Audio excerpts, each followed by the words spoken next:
Audio Belle, and I'm here with Nick from SVS. He makes subwoofers.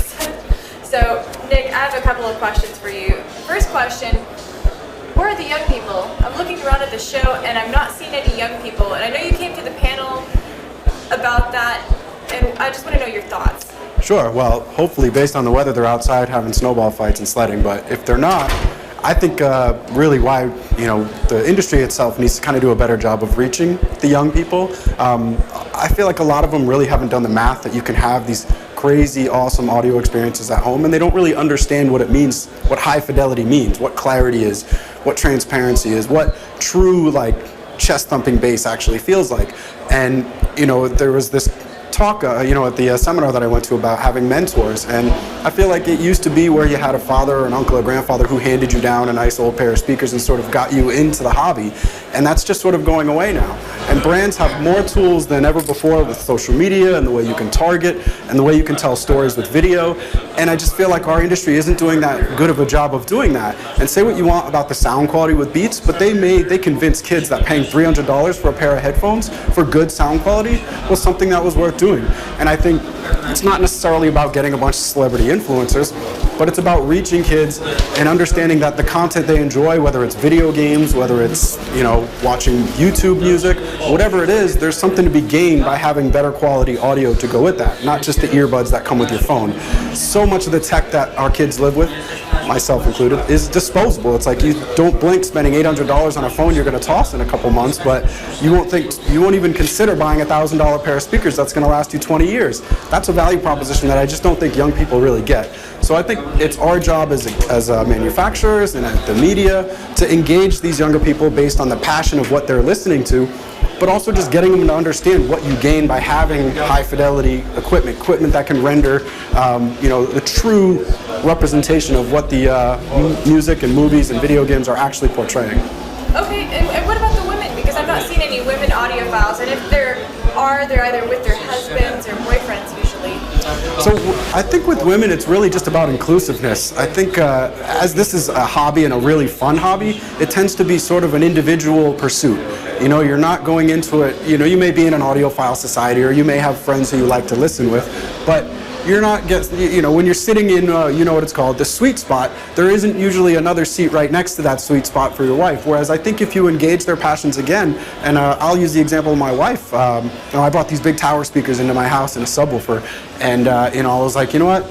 I know what you're thinking visually, but let's just watch Game of Thrones. Let's see, how it is. And, after immersing herself in the Battle of Blackwater and some of these crazy over-the-top scenes, she was like, I felt like I was actually there. And I think once you get female, male, young, whoever, to understand the value of having that type of experience, then the visual sort of issues that you confront with there are these big ugly black boxes, that can be overdone. And there are a lot of nice looking speakers. No, go right ahead. Sorry, I didn't realize. No, that's all good. There's a lot of really nice looking speakers out there. So it's not, I don't think it's necessarily about creating more speakers in different colors and stuff like that. It's about, again, engaging their passion and letting them know that, there is definitely value to be had and you enjoy the experience a lot more. Because there is so much more content now than there's ever been, and there's a lot of it that will appeal to women, and having a great sound system will only amplify that and make it a better experience. So you made a convert out of her. I mean, I tried to. For me, it was for a selfish reason, but I obviously wanted to. I wasn't going to make her sit down and watch Mad Max with me and be like, you're going to love this. I chose something that I knew she would love, so she would be predestined to sort of enjoy it. And then I just hoped that the total, sonic experience of having a subwoofer and having the surround channels and just being right there when the dragon's flying overhead, those kind of things would stimulate her to be like, I can live with the visual side of this. Because now we're cleaning the house, we're cooking, we have music that, you're nodding your head, you're tapping your foot. It's an immersive listening experience. It's not just background noise.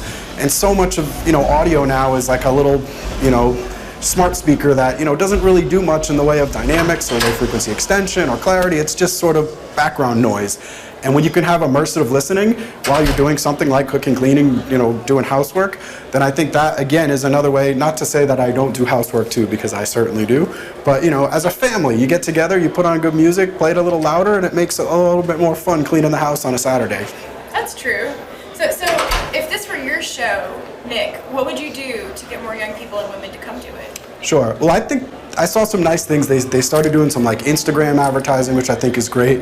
Oh, wow. I think, yeah, which I think is a good way to sort of start. I think bringing in some different types of like influencers or thought leaders who may reach young people on a more organic level, and trying to, you know, I hate to rely on celebrities, but the reality is that's how a lot of young people can be influenced, or can be, when you have like a spokesperson or a thought leader who's saying, you know, this is a cool experience, you guys should come down here, then I think that would be great. But I also think it's a lot on the brands. The brands have to do, you know, some work to try to get young people in here too. And we did a whole targeting campaign to a younger demographic, you know, saying we're going to be running all the latest action movies demos, and that's the kind of things that I think will get younger people excited, is when they know they can come here and they're not going to walk into a room of, you know, $100,000 equipment and feel like they're going to get yelled at for touching something. No, come in, rock out, you know, like listen as loud as you want, you know, ask us to play something, you know, and just have fun with it. Because there's a sort of,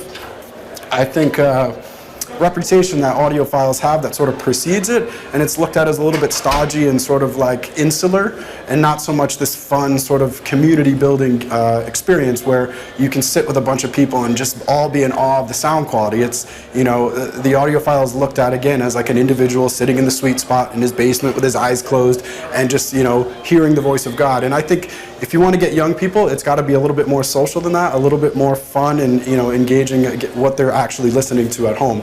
And then again, sort of breaking down that that mystique that's around like setting up a system. It's not hard to do. You know, it's not like running wire like an electrician. You're just, you know, plugging and playing. So it's not a hard thing to set up. It's nothing to be sort of intimidated by. You know, even though there's hundreds of manufacturers here to listen to, all the more reason to just, you know, get people down here to see what's possible. Okay, well, thank you, Nick. I think that's the perfect place to close. Thank you.